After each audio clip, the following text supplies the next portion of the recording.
और अहिंसा का पाठ पढ़ने वाले लोग अपने ही शरीर के साथ इतनी क्रूर हिंसा कर रहे हैं, यह देखकर मुझे आश्चर्य होता है। जब तुम उपवास की अवस्था में प्रवेश करते हो तो पहले कुछ घंटे कठिन होते हैं।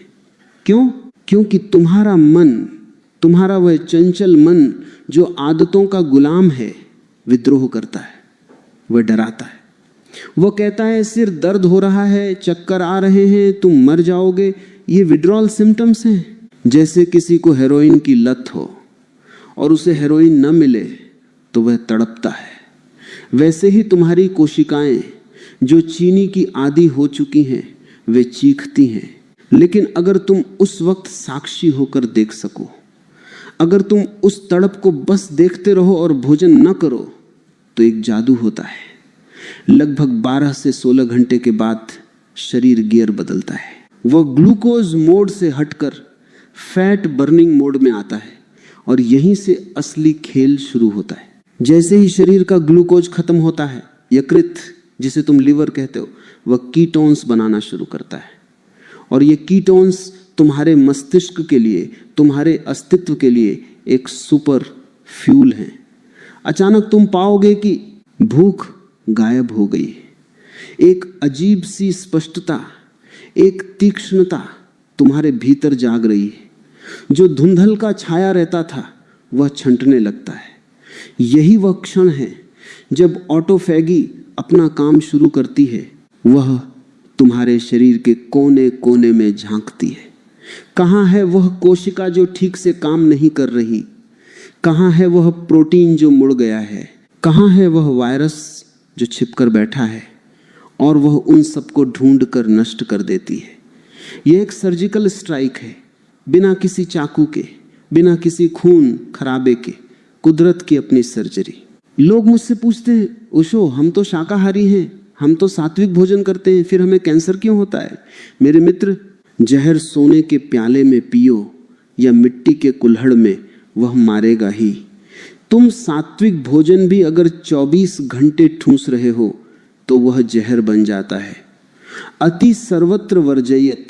शरीर को खालीपन चाहिए, शून्यता चाहिए। उस शून्यता में ही नवजीवन का अंकुर फूटता है। जब पेट खाली होता है तो ऊर्जा पाचन से हटकर मरम्मत की ओर मुड़ जाती है। तुम्हारे पास सीमित ऊर्जा है, या तो तुम उसे खाना पचाने में लगा दो जो तुम दिन रात करते हो, या फिर उसे शरीर को ठीक करने में, उसे जवान बनाने में लगा दो। चुनाव तुम्हारा है। तुमने देखा होगा जो योगी होते हैं, जो साधक होते हैं, उनके चेहरों पर एक अलग चमक होती है। उनकी उम्र का पता नहीं चलता। क्यों? क्या वे कोई विशेष क्रीम लगाते हैं? नहीं, वे अपनी ऑटोफैगी की प्रक्रिया को सक्रिय रखते हैं। वे कम खाते हैं, वे लंघन करते हैं। लेकिन आधुनिक विज्ञान, यह मेडिकल इंडस्ट्री, यह कभी नहीं चाहेगी कि तुम इस रहस्य को समझो। सोचो, अगर हर कोई उपवास से ठीक होने लगे तो इन बड़े बड़े अस्पतालों का क्या होगा?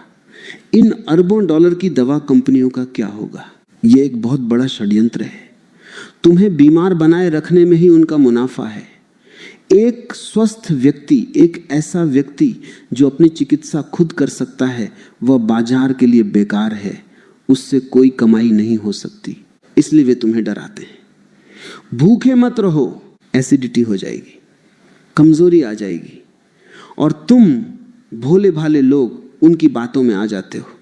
तुम अपनी शक्ति उन्हें सौंप देते हो। तुम्हें अपनी शक्ति वापस लेनी होगी। तुम्हें अपने शरीर का मालिक फिर से बनना होगा। और इसकी शुरुआत होती है उस भय को त्यागने से कि भोजन के बिना जीवन नहीं है। भोजन केवल ईंधन है, जीवन नहीं। और कभी कभी मशीन की सफाई के लिए ईंधन की सप्लाई रोकनी पड़ती है। अब सवाल ये उठता है कि ये सफाई सबसे बेहतर कब होती है? क्या किसी भी दिन भूखे रह जाने से काम चल जाएगा? विज्ञान कहता है हाँ, कभी भी करो, लाभ होगा। लेकिन ऋषियों का विज्ञान, वह डीप साइंस कुछ और इशारा करता है। उन्होंने सिर्फ उपवास नहीं खोजा, उन्होंने उपवास का सही समय भी खोजा।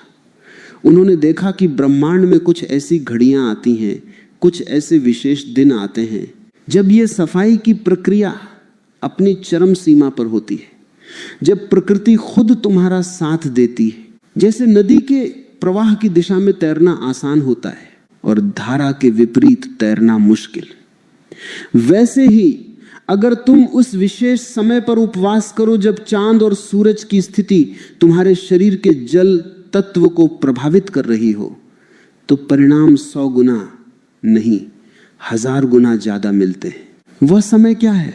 उसे हमारे पूर्वजों ने एकादशी कहा, लेकिन आज एकादशी का अर्थ बस एक धार्मिक कृत्य बनकर रह गया है। बुढ़िया मई एकादशी कर रही हैं ताकि स्वर्ग मिले, उन्हें शरीर के विज्ञान से कोई मतलब नहीं। और युवा पीढ़ी हंस रही है, उसे लगता है ये अंधविश्वास है। दोनों ही अंधे हैं, एक श्रद्धा में अंधा है, एक तर्क में अंधा है। तुम्हें आंखें खोलनी होंगी।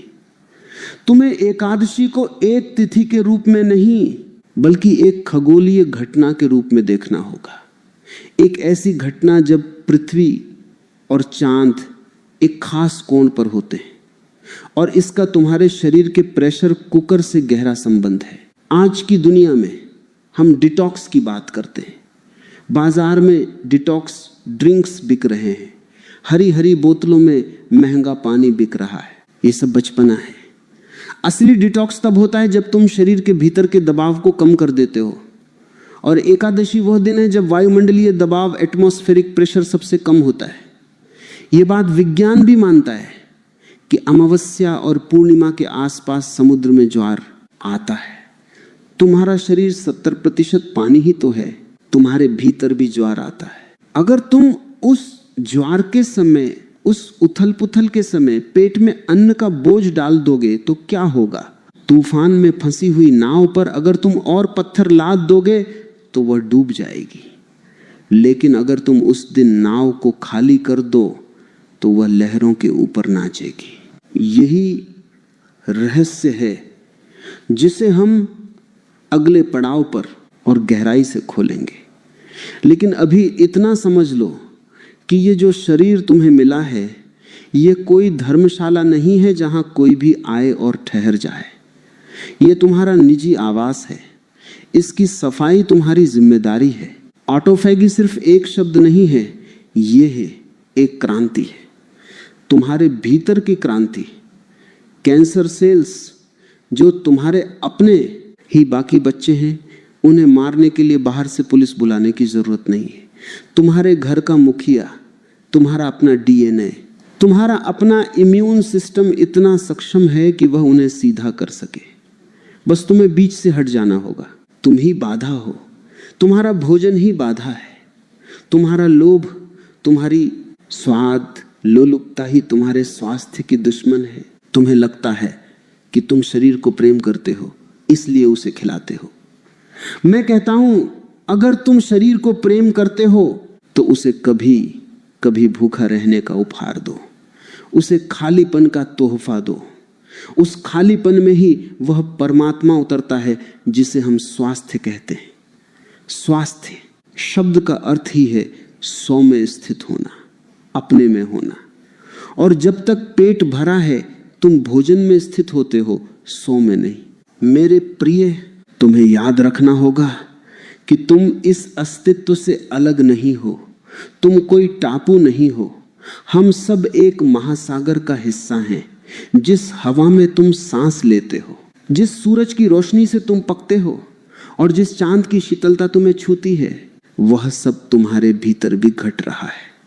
विज्ञान अब इस बात को स्वीकारने लगा है जिसे ऋषियों ने हजारों साल पहले कहा था, यथा पिंडे तथा ब्रह्मांडे। जो तुम्हारे शरीर के छोटे से पिंड में है, वही उस विराट ब्रह्मांड में है। तो जब हम उपवास की बात करते हैं, जब हम शरीर की शुद्धि की बात करते हैं, तो हम चांद को, चंद्रमा को कैसे भूल सकते हैं? तुमने देखा है, पूर्णिमा की रात समुद्र पागल हो जाता है, लहरें आकाश को छूने की कोशिश करती हैं। क्यों? क्योंकि चांद का गुरुत्वाकर्षण, उसकी चुंबकीय शक्ति पृथ्वी के जल को ऊपर खींचती है। और मैंने तुमसे कहा, तुम्हारा शरीर 70% समुद्र ही है, वही पानी, वही लवण, वही तत्व। तो जब चांद समुद्र को खींचता है तो क्या तुम्हें लगता है वह तुम्हारे भीतर के खून को, तुम्हारे भीतर के पानी को नहीं खींचता होगा? खींचता है हर 11वें दिन, जिसे तुम एकादशी कहते हो, और हर पूर्णिमा और अमावस्या को तुम्हारे शरीर के भीतर एक ज्वार आता है, द्रव्य ऊपर की तरफ उठता है। अब इस विज्ञान को बहुत गहराई से समझो। एकादशी के दिन वातावरण का दबाव, जिसे तुम एयर प्रेशर कहते हो, वह बहुत कम होता है। जब बाहर दबाव कम होता है तो तुम्हारे शरीर के भीतर की गंदगी को बाहर निकलना बहुत आसान हो जाता है। यह भौतिकी का नियम है। चीजें उच्च दबाव से निम्न दबाव की ओर बहती हैं। अगर तुम सामान्य दिनों में उपवास करते हो तो शरीर को गंदगी बाहर फेंकने में थोड़ी मेहनत करनी पड़ती है, लेकिन एकादशी के दिन प्रकृति खुद तुम्हारे शरीर के हर द्वार को खोल देती है। वह कहती है, लाओ, जो भी कचरा है मुझे दे दो। ये डिटॉक्स करने का, विषहरण का ब्रह्मांडीय मुहूर्त है। लेकिन अज्ञानी मनुष्य क्या करता है? ठीक उसी दिन वह पेट भर के खाता है, और न केवल खाता है बल्कि वह ऐसे गरिष्ठ भोजन करता है जो पचने में भारी होते हैं। जब तुम उस दिन खाते हो तो तुम शरीर के भीतर एक भारीपन पैदा कर देते हो। बाहर खिंचाव है और भीतर तुम बोझ डाल रहे हो। यह संघर्ष पैदा करता है, और इसी संघर्ष से तुम्हारी नाड़ियां, तुम्हारी धमनियां कमजोर होती है। अगर तुम उस दिन, सिर्फ उस एक दिन या महीने में 2 दिन अपने शरीर को खाली छोड़ दो तो तुम पाओगे कि सफाई की गति 2 गुनी नहीं 10 गुनी हो गई है। इसे ही बुद्धिमानी कहते हैं। हवा के रुख को पहचान कर पाल खोलना। अगर हवा पूरब की चल रही है और तुम पश्चिम जाने की जिद कर रहे हो तो तुम थक जाओगे। प्रकृति के साथ बहना ही स्वास्थ्य है, प्रकृति से लड़ना ही रोग है। और जब तुम इस तरह प्रकृति के साथ एक लय में आ जाते हो, जब तुम उस ऑटोफैगी को सक्रिय कर देते हो, तो एक और चमत्कार होता है। उसका नाम है अपोप्टोसिस। यह शब्द थोड़ा कठिन लग सकता है, लेकिन इसका अर्थ बहुत सुंदर है। इसका अर्थ है गिरती हुई पत्तियां।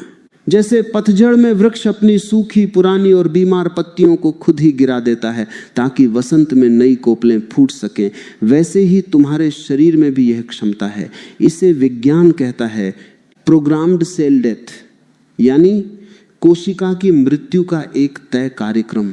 हर कोशिका के भीतर एक कोड लिखा हुआ है।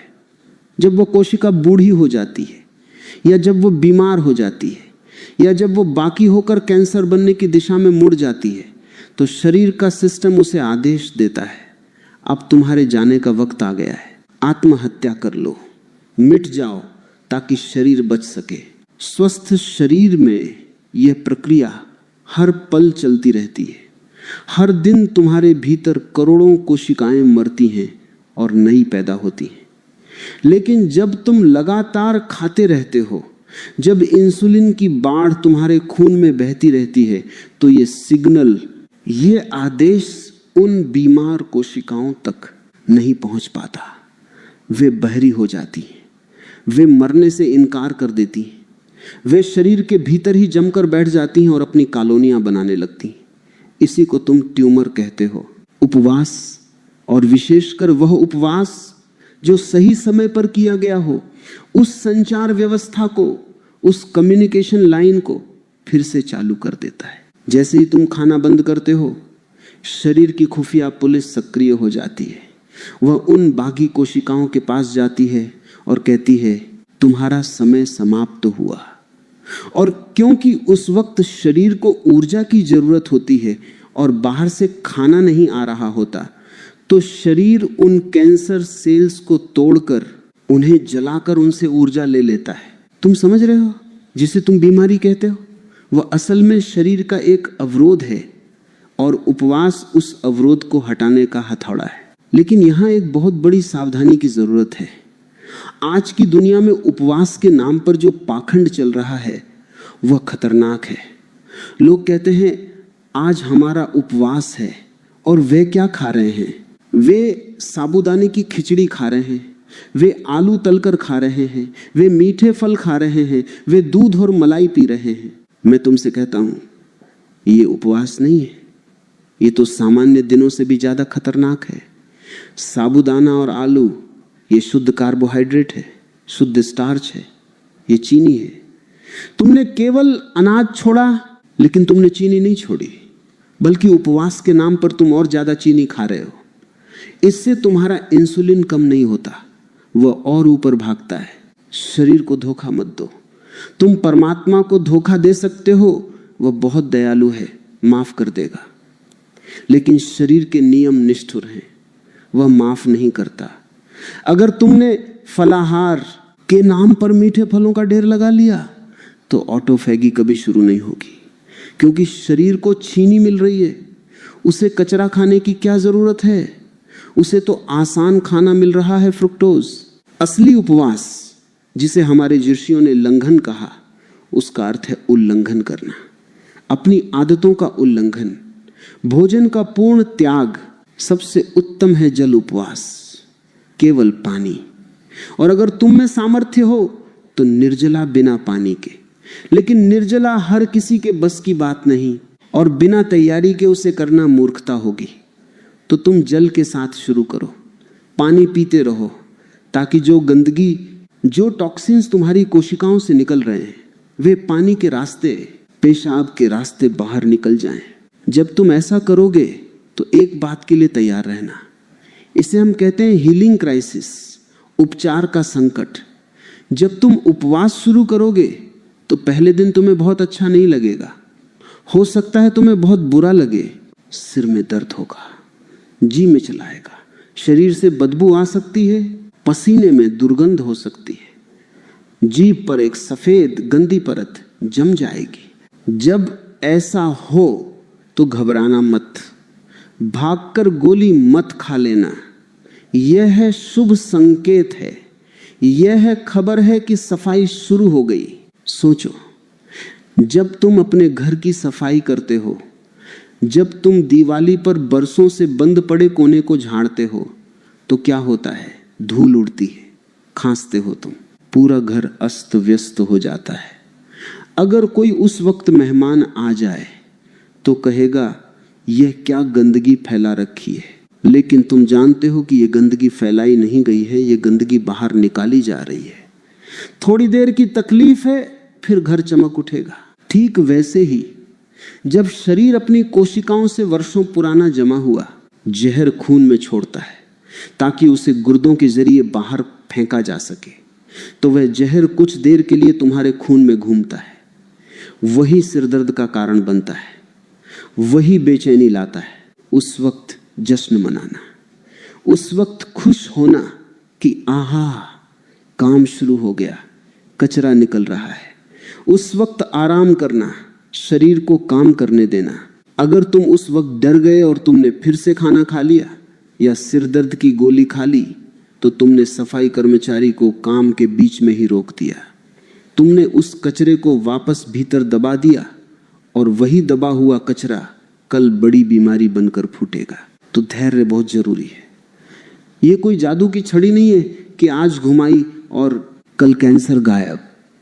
तुमने इस शरीर को 40-50 साल तक बिगाड़ा है, उसे ठीक होने में 40-50 दिन तो दो, उसे थोड़ा समय तो दो। और ये मत सोचना कि ये केवल कैंसर के लिए है, नहीं, ये तुम्हारे पूरे अस्तित्व के लिए है।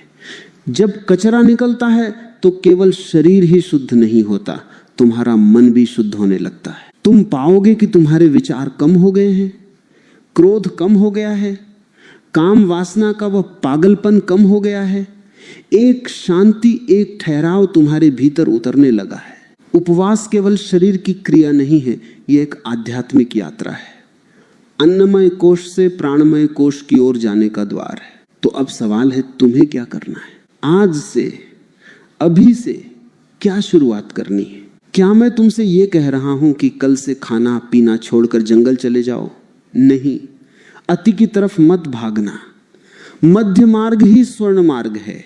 शुरुआत करो अंतराल से, गैप से।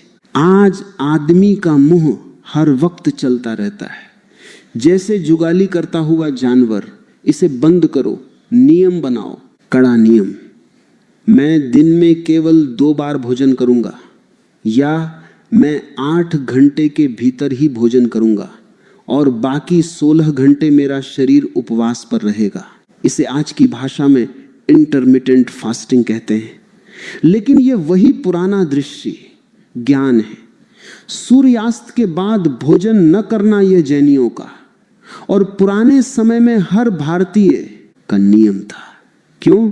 क्योंकि सूर्य डूबने के बाद तुम्हारी जठराग्नि, तुम्हारी पाचन की आग मंद पड़ जाती है। अगर तुम रात को देर से खाओगे तो वह पचेगा नहीं, सड़ेगा। तो पहली बात, सूरज ढलने के बाद भोजन बंद, और अगली सुबह जब तक कड़ी भूख न लगे तब तक भोजन नहीं।